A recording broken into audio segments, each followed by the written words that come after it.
Hi guys, so we all know that I love premium good quality spirits, and I know that a lot of you do out there as well. So today I am going to be working with Barrel and Batch, looking at some of their exclusive releases and just having a little bit of a taste through as to why they're quite so special. In the world of premium spirits, there's a lot of different marketing jargon. So what exactly is an exclusive release? It can be a few things. It's often things like a limited time collaboration between, two producers, something like that. Single barrels are often exclusive releases. So a couple of the ones that we're looking at today are what you call barrel picks. So Barrel and Batch have actually tasted through multiple different samples, decided the barrel that they like the best, and then bottled that as is, no blending or anything. And the kind of big thing, I guess, about these exclusives is you can only get them in one place. And so they really kind of speak to more of a collaborative approach between the people that produce the spirits and the people that are actually selling it. Obviously, for a lot of, your bigger kind of brand names, what they're actually looking for in their bottles is consistency. So they will blend barrels, sometimes smaller batch ones, so 10, 20, 50 barrels, but also up to thousands and thousands of barrels. And that way you can kind of guarantee that every time you open a bottle of their spirit, it's going to taste the exact same. But what can be fun and what a lot of distilleries really like to do is to do these kind of single barrel releases where you find something, a specific barrel that's just got something a little bit different, a little je ne sais quoi, and they feel like that deserves to actually be bottled in and of itself. And it's going to have quite different tasting notes often. It will usually still have the kind of blueprint of the distillery style, but will have a little bit of interest for whatever reason in the bottle. So I think especially kind of once you have started on, your whiskey or premium spirit journey and have maybe tried quite a few different distilleries, you can kind of start to drill down a little bit deeper, really figure out what it is you like. And, if there's a particular producer whose things you like, looking at these exclusive limited releases can give you kind of just a little bit more insight into their spirit, which is always fun. So they're really good for, connoisseurs, collectors, very good gift giving. I think you'll always get some brownie points for the whiskey drinker in your life if you find them something interesting like this. So I'm going to start here with the lightest one. So this is actually, sorry, it's got a fun little medallion on here, which is making all the noise. But this is obviously being the limited release. So it says Barrel and Batch. These are the guys that picked this one, and it's obviously Corazon tequila, so reposado tequila, so yeah, a little bit of time in barrel, but you know exactly which barrel it was in. So they actually took one of their previous Buffalo Trace picks that Barrel and Batch had done, shipped that barrel to the distillery down in Mexico, and then popped in some tequila and kind of saw what happened there. So you get that really nice kind of like bourbony richness to it. So one of the things I like about these Barrel and Batch releases is they all have they're all called names that maybe give you a bit of an indication as to what's actually in the bottle. So this one is called Whiskey Drinker, so it's essentially a tequila for whiskey drinkers, kind of trying to cross over there a little bit. You still get heaps of grassy tequila notes. It's definitely not overtaken by the barrel. It's still really bright and fresh smelling. But you do have a little bit of kind of like an orange twist and like vanilla sort of vibe in there too.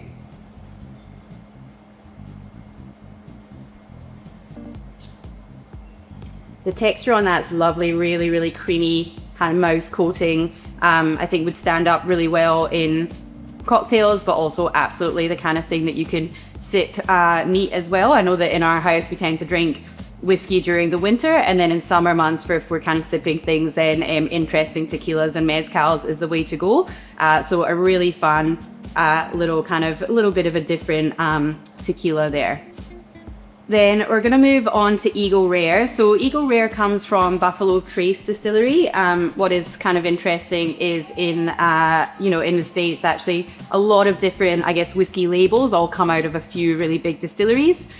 So this one is Buffalo Trace, but Eagle Rare is kind of a bit of a favorite amongst your bourbon connoisseurs.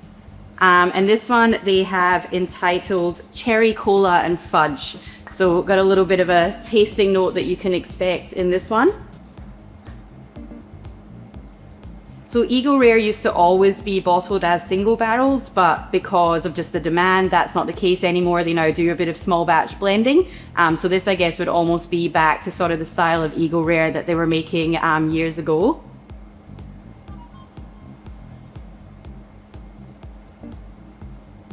It's got a real fun, almost kind of like cola canotto sort of note, quite a kind of like herbal sweetness on the nose.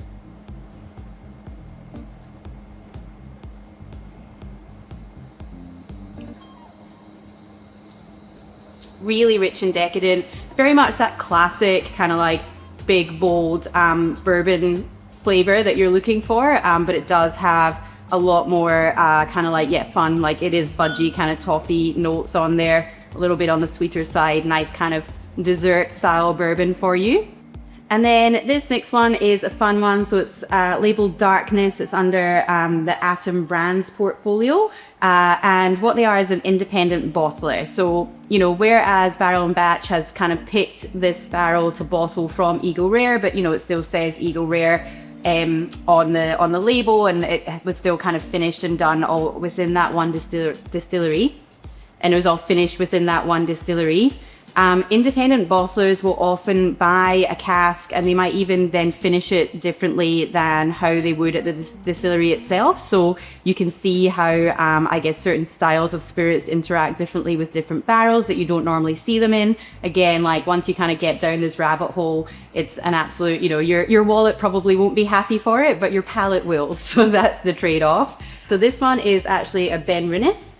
Ben Rinnes, you can get what's called OB or like original bottlings of, so under their own name, but it does actually get used a lot in blends. It has quite an interesting kind of old school part of the production where they use worm tub condensers, and that's a whole other kind of can of worms, pun intended, that we can get into. Definitely let me know in the comments if you'd like to see me chat about this. I know that myself and my now fiance talked about it for about 2 hours on our first date, and that's probably, you know, where the seeds of our love began.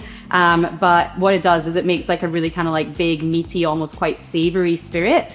So it brings a lot of body to those blends that it gets used in. But this one is single malt, so not blended at all. And then what they've actually done is finished it off in sherry casks. So it was already 14 years old when it went in the sherry cask, and then it was bottled at 17. And it went into a really small cask. It's where you actually use staves from the bigger cask and make a smaller cask, and so you get a lot more oak interaction there. A lot of flavor kind of packed in quite quickly. So I'm expecting this to be a big sherry punch. Yeah, super juicy, like just that kind of like really nice dried fruit sultana vibe right on the nose.